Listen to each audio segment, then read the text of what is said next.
aqui, presencialmente, mas também é muito bom saber que você está do outro lado, nos acompanhando a cada noite, e também, por que não dizer, nas manhãs, durante esses 10 dias de oração. Muito obrigado pela presença de vocês.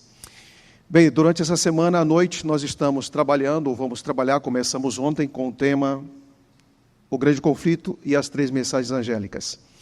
E nesse momento nós vamos fechar os olhos e vamos buscar a Deus em oração, para pedir que o Espírito Santo trabalhe como Ele quer, da forma que Ele quer, nos levando ao texto bíblico, nos levando a entender a mensagem, nos levando a viver também a palavra. Feche os olhos e vamos buscar a Deus nesse momento. Bom Deus, obrigado porque não existe distância que o Senhor não consiga nos alcançar. Obrigado porque não existe nenhuma circunstância, por mais difícil que seja, que o Senhor não consiga mudar. E obrigado, Senhor, porque não existe uma vida tão ferida, machucada pelo pecado, que o Senhor não consiga restaurar.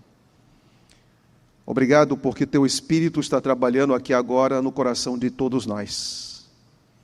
De cada pessoa que nos acompanha nesse momento e das pessoas que irão nos acompanhar depois. Que Tua palavra seja viva e eficaz. Que Tua palavra faça em nosso coração e em nossa mente aquilo que nós não podemos fazer. E que o resultado da ação do Espírito Santo seja um homem, uma mulher, um adulto, um jovem, uma criança, mais parecido com Jesus Cristo. Eu te peço isso em nome de Cristo. Amém. Vamos abrir a Bíblia no livro de Apocalipse, capítulo número 14. Apocalipse, capítulo número 14. Você pode abrir, deixar sua Bíblia aberta nesse capítulo. E eu queria apresentar algo para vocês. Eu gostaria de apresentar para vocês o início propriamente dito. Ontem nós trabalhamos sobre a ênfase cristocêntrica que nós encontramos no livro do Apocalipse. Se Jesus é o centro da Bíblia, Ele também é o centro do livro do Apocalipse, isso nós mostramos ontem. Agora, existe uma mensagem muito importante, e essa mensagem, você se pergunta, por que a igreja fala tanto das 3 mensagens e o grande conflito? Por que essas mensagens são tão importantes? Você já parou para pensar por que essas mensagens são importantes? Por que a igreja diz, olha, a missão, a declaração que nós temos como igreja é pregue as 3 mensagens angélicas. Por que é importante? Eu vou tentar explicar isso aqui agora. Vou começar a explicar durante essa semana. Primeiro, é que quando você olha para as 3 mensagens angélicas, nós vamos ler essas 3 mensagens agora, vai tratar de temas que em alguns momentos não têm sido tratados no mundo evangélico. Mas não somente isso, essas mensagens se tornam importantes porque tem um alcance, uma escala universal, enorme. Essas mensagens são importantes porque existe urgência nessas mensagens. Essas mensagens são importantes porque alguns pontos que são esquecidos nos púlpitos precisam ser recuperados. Alguns pontos precisam ser recuperados, perdão. E aqui nós vamos ver, por exemplo, um pouco sobre a estrutura das 3 mensagens. Essas mensagens começam ali em Apocalipse capítulo 14, verso 6, e nós vamos até Apocalipse 14, versículo número 12. Então, a primeira mensagem, o que seria uma proclamação, capítulo 14, 6 e 7. E nós vamos ler daqui a pouco. A segunda mensagem seria uma declaração, no versículo de número 8. E por último, dos versículos 9 até o versículo número 12, nós vamos encontrar uma polarização. Proclamação, 6 e 7. Logo depois, uma declaração, 8. Depois, uma polarização do mundo antes da volta de Jesus Cristo. Mas a pergunta que é preciso ser feita é, por que as 3 mensagens são importantes? Porque ela vai tocar em vários temas que são necessários e que nós precisamos entender esses temas. Por exemplo, Me acompanhe na leitura. Apocalipse 14, você que está em casa também, por gentileza, abra sua Bíblia e me acompanhe nessa leitura. Apocalipse 14, verso 6. Vi outro anjo voando pelo meio do céu, tendo o que mesmo? Opa! Primeiro ponto. Por que as três mensagens são importantes? Porque está falando do Evangelho. Evangelho é só boas novas? É mais que isso. A gente precisa entender natureza e propósito do Evangelho. E o que é Evangelho? Depois diz que esse Evangelho, ele é eterno, para pregar aos que se assentam sobre a terra, e a cada nação, tribo, língua e povo. Opa, esse Evangelho não é um Evangelho direcionado a um povo, mas é dirigido a todos os habitantes da terra. Segundo lugar, o que as três mensagens angélicas nos dizem, além de pregar o Evangelho? Diz assim, versículo 7, dizendo em grande voz, temei a Deus e dá-lhe glória, porque chegada a hora de quê? Espera aí. Quer dizer que Deus está trabalhando em um juízo e eu não vou ficar calado, eu não vou falar nada. O texto está apontando para um juízo que pessoas serão julgadas e eu não faço nada, eu não digo nada. Primeiro ponto, Evangelho. Segundo ponto, juízo. Depois diz mais, ainda continuando no versículo 7, diz assim, e adorai aquele que fez os céus, a terra e o mar e as fontes das águas. Terceiro ponto, essas mensagens estão dizendo, adorem a Deus, não adore a besta. Adorem a Deus, não adore a besta. E diz qual é a característica desse Deus que é predominante nesse texto. Diz, adorai aquele que fez. Por quê? Por que essa mensagem está apontando para Deus como Criador? Porque talvez a gente tenha esquecido que Ele é Criador. A gente tem que virar as páginas da Bíblia para visitar textos que apontem que Ele é o Criador. Mais um detalhe. Versículo número 8. Seguiu-se outro anjo, o segundo, dizendo, caiu a grande Babilônia, que tem dado a beber a todas as nações do vinho da fúria da sua prostituição. Então isso quer dizer que enquanto o anjo está voando, levando o Evangelho eterno, existe um sistema religioso que engana as nações. Então quer dizer que as pessoas estão sendo enganadas, aí você se cala. Aí você é seletivo. Os últimos dias serão dias de engano, mas você não apresenta a Bíblia, você não fala a verdade o que está na Bíblia. Então isso quer dizer que as mensagens, olhe o teor dessas mensagens, olhe como elas são importantes. Diz mais, versículo número 8, 9. Seguiu-se a estes outro anjo, o terceiro, dizendo em grande voz, se alguém adora a besta e a sua imagem recebe a sua marca na fronte ou sobre a mão, também este beberá do vinho da cólera de Deus, preparado sem mistura do cálice da sua ira, e será atormentado com fogo e enxofre diante dos santos anjos e na presença do Cordeiro. Olha o que está sendo dito aqui. Está sendo dito aqui que Deus vai punir. Deus vai aplicar sua ira. Qual foi a última vez que você ouviu um sermão falando que Deus se ira e que Deus então vai punir? Se a gente tiver uma visão distorcida do Evangelho, nós também vamos ter uma visão distorcida de Deus.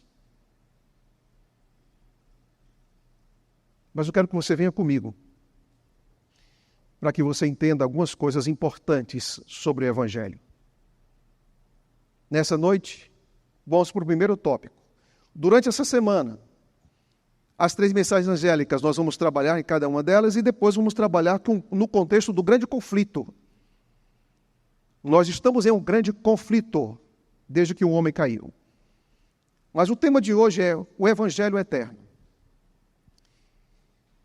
Evangelho, entre outras coisas, são boas novas, boas notícias. E boas notícias devem ser espalhadas. E boas notícias precisam ser acreditadas. Eu olho para a história do Brasil e a gente percebe que em 13 de maio de 1888, a princesa Isabel, filha de Dom Pedro II, assinou a Lei Áurea. E então ela concedeu a libertação a milhares e milhares de escravos no Brasil. E nós temos aqui a imagem histórica do dia em que isso aconteceu em nosso país. Claro que também isso foi fruto de movimentos populares.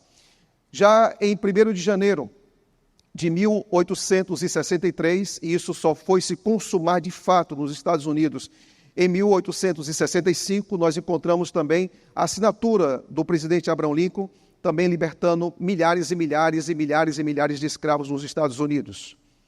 E o que me chama também a atenção é que tanto na Lei Áurea no Brasil, como também na libertação dos escravos americanos, muitos não acreditavam no que estava acontecendo. As boas novas eram enormes e as pessoas tinham dúvidas de acreditar que a escravidão tinha chegado ao fim, porque parecia que aquilo era impossível de acontecer. Mas não somente quando nós olhamos para a escravidão, mas nós olhamos, por exemplo, para o final da guerra, a Segunda Guerra Mundial. Nós vamos perceber que o Dia da Vitória, que até hoje é comemorado na Europa, o fim da Segunda Guerra Mundial, que as pessoas saíam às ruas, da França, da Inglaterra, dos Estados Unidos, para comemorarem a alegria do final dessa guerra trágica que ceifou a vida de milhões de pessoas. E essas pessoas, claro, saíam às ruas para comemorar essa boa notícia que foi espalhada nos diferentes lugares do mundo. Agora, uma coisa que me chama a atenção é que, embora essa comemoração seja algo que tenha alcançado uma escala enorme, você vai perceber algo, que nesse grande mundo, nesse vasto mundo, pessoas não foram informadas a respeito do que estava acontecendo. Como, por exemplo, Hiro Onoda. Ele soube que a Segunda Guerra havia acabado aproximadamente 30 anos depois. A incrível história do japonês escondido na selva por 30 anos sem saber do fim da Segunda Guerra. Às vezes você vai encontrar notícias boas em que as pessoas não acreditam, ou boas notícias que as pessoas não conheciam. E o Evangelho é muito mais do que uma boa notícia, é também uma boa notícia. O Evangelho tem algo muito profundo a nos dizer. Mas antes de apontar para o Evangelho, eu queria dizer para vocês que o texto de Apocalipse 14, a parte profética do livro do Apocalipse, aponta para a pregação do Evangelho. Olha que coisa incrível. Está apontando que o Evangelho precisa ser pregado. E o texto diz: vi outro anjo voando pelo meio do céu. Isso quer dizer que o anjo, ele está agindo em uma escala tremenda, e nós já vimos aqui ontem que anjo na profecia significa mensageiros, ou seja, todos aqueles que pregam o Evangelho são mensageiros. E aqui diz, voando pelo meio do céu, tendo um Evangelho eterno. Veja o que ele está dizendo. Por que Apocalipse coloca algumas palavras? Aqui vem uma coisa. Quando você estudar a Bíblia, não tenha pressa. Quando você estudar a Bíblia, você tem que estudar a Bíblia de duas maneiras, microscópica e macroscópica. O que isso significa, pastor? Significa que você tem que olhar o texto de longe e olhar o texto bem de perto. Por que o Evangelho vai ser pregado nos últimos dias? E a Bíblia diz, Evangelho eterno. Você já parou para pensar nisso? Você já parou para pensar porque o Espírito Santo disse para João, João, escreva a palavra aí, eterno. Você sabe por quê? Porque Deus nos chama a mim e a você para pregar o Evangelho que eu quero. Deus nos chamou a mim e a você para ir a um púlpito e pregar o que nós queremos. Escuta uma coisa, o pregador que é chamado para compartilhar o Evangelho, Deus não tem compromisso nenhum com quem prega. É quem prega que deve ter compromisso com aquilo que sai da boca de Deus. Deus não tem compromisso nenhum com você, pregador. Nenhum. E você não pode ser um pregador seletivo. Você não pode ser um pregador que diz o seguinte, olha, isso aqui é bom, isso aqui vai dar engajamento, isso aqui vai gerar mais likes, mais curtidas, mais seguidores, então eu vou pregar isso. Pregadores, vocês não têm autoridade de ser seletivo na palavra de Deus, dizendo aquilo que agrada ao seu paladar. Deus não nos chamou para pregar um evangelho que é a minha preferência. Deus nos enviou para pregar o evangelho da sua vontade. Por isso, às vezes a mensagem vai incomodar. Sabe por quê?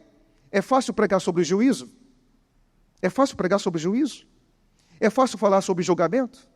É fácil falar sobre a ira de Deus? É fácil falar sobre as pragas do Apocalipse, no capítulo número 16? É fácil? Não é. Mas por que a gente evita? Evangelho, pregação do Evangelho, não é só falando que Deus é amor e não fala da ira de Deus. E a gente vai entender que até a ira de Deus é uma manifestação do seu amor. Então, quando se fala de Evangelho, o texto está dizendo, Evangelho eterno. O que é Evangelho eterno? É aquele evangelho do Éden. Que evangelho eterno? É o evangelho de Noé. Que evangelho eterno, pastor? É o mesmo evangelho que você encontra no estudo do livro dos Salmos. Que evangelho é esse? Dos 4 evangelistas. Que evangelho é esse? De Paulo. E que Paulo chegou ao ponto a dizer o seguinte, se um anjo descer do céu e pregar algo diferente do que eu tenho pregado, que seja amaldiçoado. Cuidado, viu? Nem tudo o que se prega é evangelho. Aí você diz, pastor, mas isso é muito pesado. Ok. Mais pesado do que Jesus disse em Mateus 7. Naquele dia, muitos irão me dizer, Senhor, mas nós expulsamos muitos demônios em seu nome. Mas, Senhor, nós fizemos milagres, nós fizemos sinais tremendos. E o Senhor irá dizer, vocês fizeram tudo isso? Mas afastai-vos de mim, vós que praticais a iniquidade. Porque não adianta dizer Senhor, Senhor, e está tudo certo. E hoje nós vivemos uma espécie de evangelho genérico. Todo mundo está falando o tempo todo a mesma coisa. E uma pregação superficial. Nós nunca seremos crentes maduros com uma experiência superficial na palavra de Deus. Leituras superficiais produzem cristãos superficiais. E mais um detalhe. Não seja um cristão que só se alimenta de comida processada. Esse livro, ele não pode estar distante de você. Esse livro você não deve ler só quando você tem vontade. Esse livro você não pode ser superficial nele, olhando algumas palavras, sentindo paz no seu coração. Você tem que estudar esse livro. Por mais carismático que seja um pregador hoje, você não pode aceitar o que ele está dizendo se não estiver de acordo com o que está escrito. O pregador pode contar piadas. O pregador pode fazer você sorrir.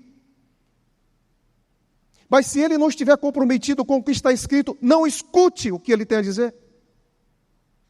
Só que hoje a gente vive uma época em que o carisma, o engajamento, a mídia é mais importante do que a palavra. A sensação que eu estou tendo. E a pergunta que fica é a seguinte: o que é evangelho? Vamos lá. Eu vou começar dizendo o que o evangelho não é. Evangelho não é autoajuda. Autoajuda. Você não precisa do evangelho para se autoajudar. Isso não é evangelho. Evangelho não é humanismo. O que é isso, pastor? É quando alguém prega e diz o seguinte: Deus gira em torno de você. A Bíblia gira em torno de você. Você é tão especial que a cruz é só para você.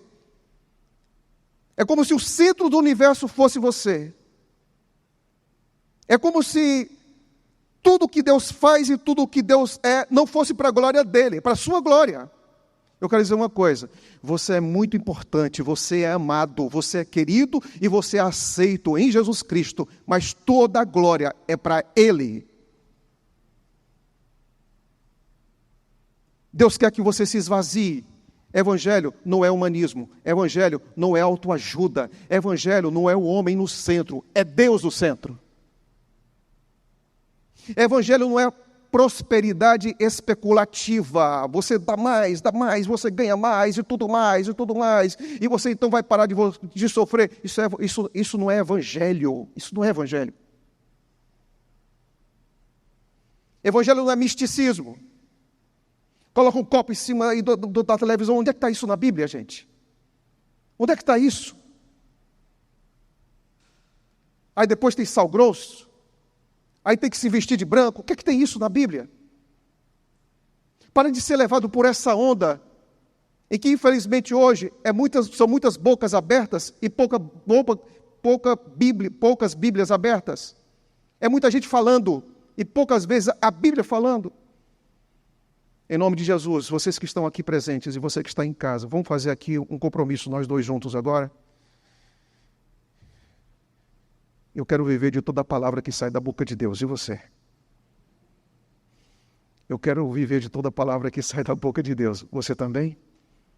Você também? Onde você estiver agora, levanta a mão e diga: pastor, eu quero viver de toda a palavra que sai da boca de Deus. Você não vive de toda a palavra que sai da boca do pregador. Você vive de toda a palavra que sai da boca de Deus. De Deus. Que tipo de evangelho existe hoje, pastor? Tem um outro tipo de evangelho ainda. Sabe qual é o evangelho? Evangelho progressista. Não está nem aí para a sua moral. Você pode viver de qualquer jeito. Você pode namorar com quem você quiser. Deus só vai olhar para o seu coração. É só o seu coração. Que visão limitada é essa? Deus não trabalha só em nosso coração, Deus trabalha em nossa vida. Evangelho alcança suas preferências, Evangelho alcança sua sexualidade, Evangelho alcança suas decisões, Evangelho alcança sua natureza física, mental e espiritual. Evangelho não é algo que você se sente bem e vive a vida que você quer. Que evangelho é esse que você não tem renúncia? Que evangelho é esse que você não tem negação de nada? Que evangelho é esse que você distorce o que a Bíblia está dizendo para favorecer uma opção da sua própria vida, da sua própria escolha? É você reduzir o evangelho, moldar o evangelho à sua própria vontade, manipulando textos, dizendo aquilo que o texto não está dizendo, para criar uma teologia que não existe. Ou por outro lado, você tem um outro tipo de evangelho. Sabe o que evangelho é? Que é a mesma coisa do progressismo. Carrega a mesma coisa do progressismo. Sabe qual é o evangelho? É o evangelho perfeccionista. Ambos são humanistas. Ambos colocam o homem no centro. É a minha performance. É o meu acerto. É a minha obediência. É o meu crescimento. É o que eu faço por mim mesmo. Evangelho não é isso, gente. Evangelho é o poder de Deus que faz com que você se torne semelhante a Jesus Cristo por tudo o que Ele fez em sua vida. De um lado, os progressistas falam de graças e não falam de obediência. Do outro lado, os perfeccionistas falam de obediência, mas não falam de graça. Nós precisamos entender esse evangelho maravilhoso. E aqui eu quero apelar para um dos maiores pregadores que essa igreja já teve. Um dos maiores pregadores, que descansa no Senhor. E esse pregador, ele dizia o seguinte: quer saber se o evangelho está sendo pregado? Ele disse, considere os 4 R's, dizia o pastor Enoque de Oliveira. Quer saber se os seus púlpitos está sendo pregado o evangelho? Os 4 R's.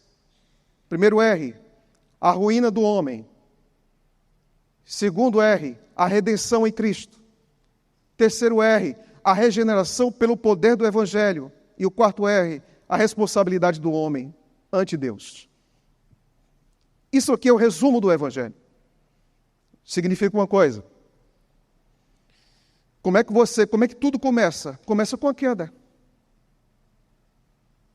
Deus disse, olha, Adão e Eva, se vocês comerem disso aqui, vocês irão morrer.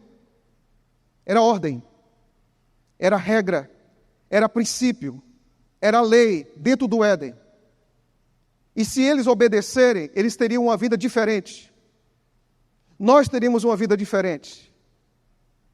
E o que é que acontece? Uma escolha errada, mal feita, é feita lá no jardim. Desastrada. E essa decisão desastrada, inconsequente, fez com que a mulher levasse o fruto para o homem também foi na mesma onda. E Deus, que era a pessoa mais amada, mais linda, mais querida, mais desejada, no jardim e no mundo todo, por aquele casal, vira agora um objeto de ameaça. Porque você nunca foge de quem você ama. Você foge para quem faz alguma ameaça para você. O pecado fez com que Deus fosse uma ameaça para a gente. É por isso que você foge de Deus. É por isso que eu fujo de Deus.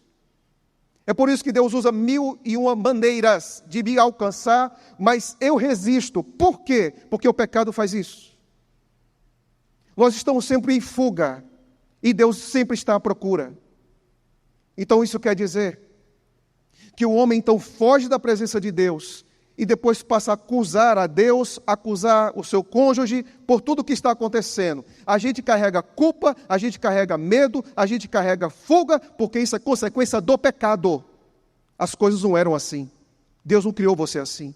Deus não criou você com culpa, com medo, com raiva, com acusação, com ódio, com ciúme, com intransigência. Deus não criou você assim. Mas o pecado trouxe isso. E o que é que Deus faz? O que é que Deus faz? Deus fala no jardim. E quando Deus fala no jardim, Eva, Adão, aonde vocês estão? Ele não diz onde estão. Deus sabia onde eles estavam. Mas eles disseram, nós tivemos medo, porque você se tornou uma ameaça para a gente. E aí então Deus deixou de ser centro, e o ser humano se tornou o centro. Como é que começa o Evangelho? Com medo? Com fuga? Opa, peraí. O Evangelho começa você descobrindo sua condição.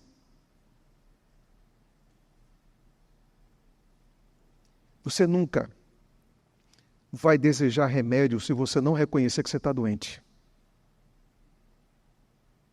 Você nunca vai chamar um médico se você não souber que você está doente. Não dá para falar do Evangelho sem falar de que nós estamos ruins, doentes, maus. É ruína. É queda. Todos nós caímos. Paulo diz assim, todos caíram e todos estão destituídos da glória de Deus. Então não existe nada bom dentro de você. Não existe nada que recomende ao céu você. Eu e você estamos perdidos sem Cristo. Eu e você somos condenados sem Cristo. A Bíblia diz em Isaías que Jesus Cristo carregou as dores que eram minhas dores. Então, em primeiro lugar, a Bíblia apresenta a nossa condição, o nosso estado. E não é fácil aceitar nossa condição. Por quê? Porque o pecado trouxe um dos piores elementos da vida humana. Sabe o que é? O orgulho, a autossuficiência, que diz que a gente está bem quando a gente não está bem. Quando a gente é um fracasso dentro do casamento e a gente não admite isso. Quando a gente às vezes acaba com nossos relacionamentos e não reconhece que é uma pessoa difícil de se lidar. Quando a gente reconhece que às vezes, quando a gente não reconhece que somos frios, que somos indiferentes às coisas espirituais. O Evangelho começa detonando o nosso orgulho. O Evangelho começa atingindo nossas estruturas. Jesus Cristo diz que quando Ele começa a sua obra, Ele diz o seguinte, Ele veio como uma pedra e quer que a gente seja esmagado. Jesus é super sincero com você. Sabe como é que o diabo trabalha? Ele joga você lá em cima para depois derrubar você. Sabe o que é que Jesus Cristo faz? Ele vê você no chão, apresenta a sua condição e diz quem você é, mas ele é capaz de erguer você. O diabo cria ilusões e depois derruba. Jesus aprende a realidade, apresenta a realidade do caído, mas ele levanta. Sem Cristo nós estamos sem rumo, sem direção, sem propósito, somos vazios, somos condenados à morte, merecemos o castigo, diz Isaías 53. E como é que se resolve isso? Como é que se resolve isso? Bem, na queda do ser humano, nós nos tornamos vazios e precisamos de ajuda. Agora, o que é que o livro do Apocalipse vai nos ensinar? Vai nos ensinar isso aqui. Diz o Dr. Vanderlei Dornelles: o Cristo do Apocalipse é, acima de tudo, aquele em cujo sangue podemos ter a vida justificada e lavada e retomado o direito perdido por nossos primeiros pais, a árvore da vida, e a entrar na cidade santa. Aleluia. Aleluia. O livro do Apocalipse está dizendo que Jesus Cristo, como Cordeiro, ele traz de volta tudo e muito mais que foi perdido no Éden. Aleluia. E aí nós encontramos algo, que o texto de Apocalipse, no capítulo número 5, verso 9, diz assim, que as pessoas vão cantar no céu, estão cantando no céu. E estão cantando no céu, e esse cântico é uma forma de adoração, para reconhecer aquilo que Cristo está fazendo. E o que é que Cristo está fazendo no céu, ou fez no céu? E cantava um novo cântico, dizendo, digno és de pegar o livro, de quebrar os selos, porque foste morto. Espera aí, no céu, os anjos estão glorificando a Cristo porque ele foi morto? Entenda, o que que causa, qual é o motivo, quais são as consequências da morte de Cristo. E aqui diz, e com o teu sangue compraste para Deus os que procedem de toda tribo, de língua, povo e nação. Se Cristo, com o seu sangue, me comprou, eu não sou de mim mesmo, eu sou de Jesus Cristo, porque eu era refém do pecado, mas agora estou em Jesus Cristo. Eu era escravo do pecado, agora estou em Jesus Cristo. Eu era alguém que era dominado por uma vontade cega, mas agora estou em Jesus Cristo. Vocês precisam entender uma coisa. No céu está sendo celebrada a morte de Cristo. Você sabe por quê? Porque aqui vem uma visão limitadíssima dos evangelhos que se prega por aí hoje. Sabe o que é? Jesus morreu na cruz porque me ama. É óbvio isso, mas é muito mais do que isso. Você não pode olhar para a cruz e pensar, Jesus morreu na cruz porque me ama. Não é só amor. É amor que te livrou da condenação. É amor que te livrou da vida, da morte eterna.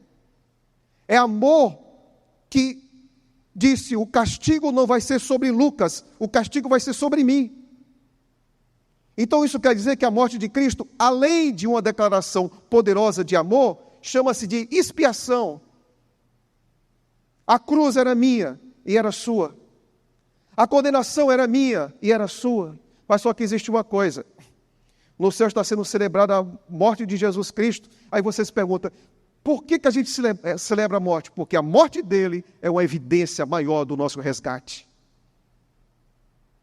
Interessante, né? Na Bíblia a gente não vê celebração de pessoas mortas. E eu me lembro de uma história.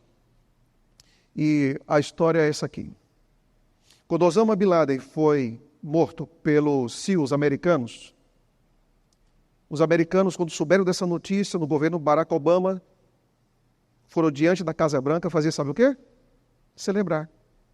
Quando as Torres Gêmeas foram atingidas, você sabe o que aconteceu? Em parte do mundo árabe oriental, em parte, celebração. Mas na Bíblia a gente vê a celebração da morte, sabe de quem? De Jesus Cristo. Na Bíblia não se celebra a morte de seres humanos. Na Bíblia, você sabe por quê? Pastor, por que na Bíblia não se celebra a morte de seres humanos? Porque Deus não tem plano de perdição, Deus tem plano de salvação. A experiência de Osama Bin Laden, que se tornou objeto de celebração, não é essa celebração que nós encontramos na Bíblia. Aí a pergunta que fica é, por quê? Por quê que a morte de Jesus Cristo é importante para mim e para você? Por quê? No livro do Apocalipse vai dizer por quê. Pelo menos 3 coisas. Sabe o quê? Primeiro, a morte de Jesus Cristo é uma declaração universal e pessoal, dizendo que você é amado por Deus. Eu já conversei com algumas pessoas que foram rejeitadas pelos pais, pelos amigos, e até hoje carregam estima lá no chão, lá no pó. Às vezes fica mendigando simpatia, aceitação. Só que saiba de uma coisa: coloque isso no fundo do seu coração e que nada, nem o seu passado, nem os abusos que você sofreu, nem a perseguição que você teve, nem a rejeição dos seus pais, não permita que isso fale mais alto do amor que Deus tem por você. Você é amado, você é querido, você é desejado por Deus, você é filho, e Ele vai procurar você aonde quer que você estiver para fazer a maior declaração de amor que existe nesse universo, Jesus Cristo na cruz do Calvário, que morreu para salvar você. Quanto mais você olhar para a cruz, você vai ter menos problemas de autoestima. Você sabe por quê? Porque a cruz nos coloca no maior status que nós podemos ter. E você pergunta, qual é o maior status? Você se torna filho de Deus. Você é filha de Deus. Não importa o que aconteceu com você. A cruz de Cristo nos ergue à altura, à estatura de homens e mulheres que podem ser chamados de filhos e filhas de Deus. Se sinta amado, ainda que ninguém te ame, tenha certeza que o amor de Deus é abundante em sua vida. E se você tiver essa certeza, ainda que os seus amores tenham fracassado, é esse amor que vai dirigir os seus passos até o fim. Segunda coisa, nós somos o quê? Lavados. O que é que significa isso, pastor? Significa, sabe o quê? Só se lava o que está sujo. Só se lava aquilo que está sujo. Então isso quer dizer que eu preciso reconhecer que algumas coisas na minha vida, eu tenho um problema na minha vida. O problema do pecado é um problema de caráter. Mas não existe nenhum caráter na face da terra que Jesus Cristo não possa limpar. Ele consegue limpar. Ele consegue limpar. Ele é capaz de tornar tudo novo. E por último, pelo sangue de Jesus Cristo, nós somos mais que vencedores. Nós não somos, pelo sangue de Cristo, nós não somos colecionadores de derrotas. Nós somos mais que vencedores. Pensando nessa realidade, você vai ver no livro do Apocalipse várias vezes. Vestidos de branco, vestidos de branco. O que é que significa isso? A obra de Jesus Cristo em nós. No livro do Apocalipse, 28 vezes. Cordeiro. Sabe por quê? Para que você saiba que o sangue dele limpa, para que você saiba que você é amado, para que você saiba que você é mais que vencedor. E nós encontramos algo bem interessante. Por que Jesus Cristo é chamado de Cordeiro? Porque Deus não tem métodos diferentes para salvar o ser humano. Deus só tem um método. Todos os que vieram antes de Cristo tinham que olhar para o Cordeiro que viria, para frente. E nós hoje olhamos para trás. Eles olhavam para o para-brisa, o Cordeiro que ia vir, e nós olhamos para o retrovisor, o Cordeiro que veio. Mas Jesus não tem métodos diferentes para salvar. Nós somos salvos, justificados, santificados pela fé em Jesus Cristo. Não existe outro método. E pensando nisso, me chama muito a atenção essa frase de Spurgeon. Ele disse o seguinte: um Salvador como Cristo é a única esperança, não está o texto aqui, para um pecador como eu. Um Salvador como Cristo é a única esperança para um pecador como eu. E aqui, parêntese, o pastor Enoque fala de ruína, de redenção, regeneração, e depois fala da responsabilidade do ser humano. Sabe o que significa? Pouco tempo atrás aí disseram, não, a igreja adventista crê em algumas coisas diferentes, não aceita, não sei o quê. Ok? Quer dizer que alguém diz que você foi formado para Deus condenar você. que você veio ao mundo para se perder, que Deus colocou você como bebê no colo dos seus pais, para você crescer, para você se tornar um adulto, para você tomar decisões na vida, para o Evangelho chegar a você e Deus predetermina de que você vai estar perdido. Isso não é heresia? Isso não é heresia. Isso distorce o caráter de Deus. Deus prepara seres humanos para condenação, doutrina da predestinação, e está tudo bem. E você aceita isso. E está tudo normal.